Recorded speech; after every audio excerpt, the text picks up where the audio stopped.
Bonjour les amis. La Renault Fluence officielle n'a dans son arsenal que des moteurs essence atmosphérique, 1,6 litres, 106 CH K4M et 116 CH N4M, et 2,0 litres, 138 CH M4R. Des versions diesel étaient également disponibles en Europe, avec 1,5 et 1,6 DCI. Il n'y a aucune modification diesel sur le marché secondaire. Le moteur de 2 litres et le H4M de 1,6 litres disposent d'un entraînement par chaîne de distribution fiable. Le K4M est équipé d'un entraînement par courroie de distribution avec un intervalle d'entretien de 60 000 km. Le K4M de 1,6 litres était le plus utilisé. Son point faible est le régulateur de phase, qui s'use après 100 à 120 000 km. Tout d'abord, un crépitement caractéristique apparaît, puis des baisses de traction et des interruptions du fonctionnement du moteur. Il est recommandé de la mettre à jour lors du deuxième remplacement de la courroie de distribution, à 120 000 km. L'un des phénomènes mystérieux survenant avec Renault Fluence est la difficulté à démarrer un moteur froid après une longue période de stationnement. Lorsqu'ils appellent un service, les concessionnaires reflasheront l'écu du moteur, nettoient le papillon des gaz, changent les injecteurs et les bougies d'allumage. Mais les procédures préventives n'ont pas aidé tout le monde. Des problèmes de démarrage peuvent également survenir en raison d'un fusible de démarreur grillé, d'un relais solénoïde ou même du démarreur lui-même. Après 50 000 à 80 000 km, il est souvent nécessaire de changer le thermostat. Il se bloque ou commence à fuir, ce qui entraîne un mélange d'huile et d'antigel. Parfois, le capteur de niveau de carburant, qui est remplacé avec la pompe à carburant, commence à s'amuser. De plus, les joints du vilebrequin peuvent fuir. Au fil du temps, en raison de changements brusques de température, par exemple, après avoir surmonté des flaques d'eau profonde, le bouclier thermique du silencieux se déforme et commence à toucher les éléments du système d'échappement, produisant un bourdonnement désagréable. Dans ce cas, il suffit de plier la protection thermique dans une position acceptable. Le matin, le silencieux lui-même peut accompagner l'échauffement du moteur avec une sonnerie métallique.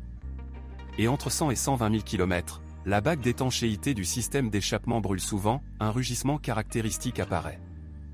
Dans les voitures pré-restylées à transmission manuelle, après 50 à 100 000 km, le boulon du support moteur se cassait souvent, ce qui entraînait simultanément des dommages au capteur de marche arrière et à la grenade interne. Plus tard, le problème a été résolu, un boulon plus puissant a été installé.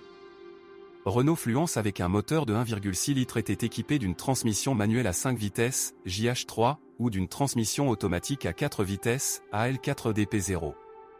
Après restylage, elle est remplacée par une CVT, JF015. Le moteur de 2 litres était associé à une boîte manuelle à 6 vitesses ou CVT.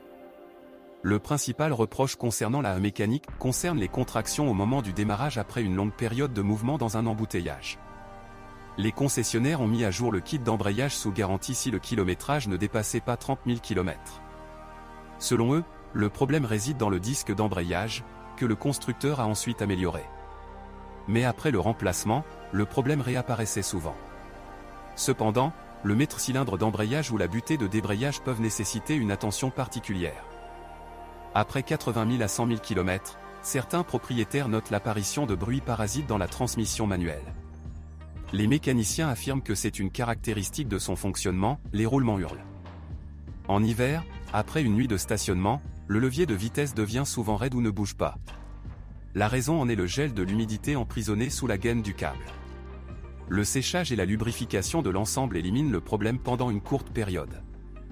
Les propriétaires de transmissions automatiques se plaignent souvent de chocs lors du changement de vitesse. Le problème apparaît après 20 à 30 000 km. Le coupable est l'électrovanne de modulation de pression. Entre 100 et 150 000 km, presque toutes les machines automatiques sont remplacées. Avec un renouvellement régulier de l'huile, la transmission automatique durera 300 à 350 000 km jusqu'à la révision. Le variateur ne dérangeait pas moins les propriétaires. Parfois, il commençait à grincer, à grogner et à grincer.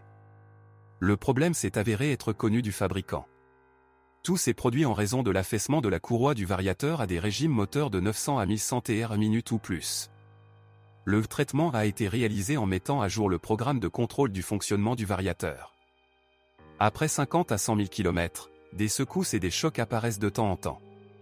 Il s'agit du réducteur de pression vulnérable de la pompe du variateur.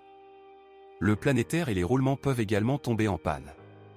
Avec une manipulation habile et un entretien rapide, le variateur peut parcourir 200 à 250 000 km sans réparation. La suspension Fluence, comme la plupart des voitures modernes, peut grincer par temps froid. Le plus souvent, ce sont les bagues stabilisatrices qui sont en cause. Après 30 000 à 50 000 km, les entères des jambes de force de l'amortisseur avant se déchiraient souvent. Les concessionnaires ont effectué des remplacements à condition que le kilométrage au moment de la demande ne dépasse pas 30 000 km. Les bottes de jambes de force du VAZ 2110 sont idéales comme substitut, et l'analogue du VAZ 2108 est idéal comme butée de secours. Les amortisseurs eux-mêmes durent plus de 100 à 150 000 km. Les leviers avant peuvent devoir être remplacés après 60 000 à 100 000 km. Les blocs silencieux tombent en panne, et un peu plus tard, les rotules. En raison d'un défaut au niveau de la connexion cannelée, certains propriétaires ont ressenti des bruits de connement provenant du volant lors de la conduite sur des surfaces inégales. La crémaillère de direction commence parfois à cogner après 100 à 150 000 km. Il convient de noter plusieurs incidents désagréables survenus avec les Fluence de 2 litres en hiver. Au moment le plus inopportun, les freins sont tombés en panne, la pédale de frein s'est dressée comme un pieu. La raison en est le gel de la valve de frein du tuyau à dépression. Les revendeurs mettent un boîtier supplémentaire sur le tuyau comme contre-mesure. Le système de freinage de la Fluence équipé d'un moteur de 1,6 litres est légèrement différent, aucun incident similaire n'a été enregistré avec celui-ci. Au fil du temps, le couvercle du coffre commence à s'user à travers la peinture du pare-chocs arrière. Les revendeurs reconnaissent le boîtier comme une garantie et repeignent les zones à problème. Beaucoup remarquent également l'apparition d'éraflures sur les joints des portes arrière. Le chrome de l'emblème arrière peut gonfler après le premier hiver.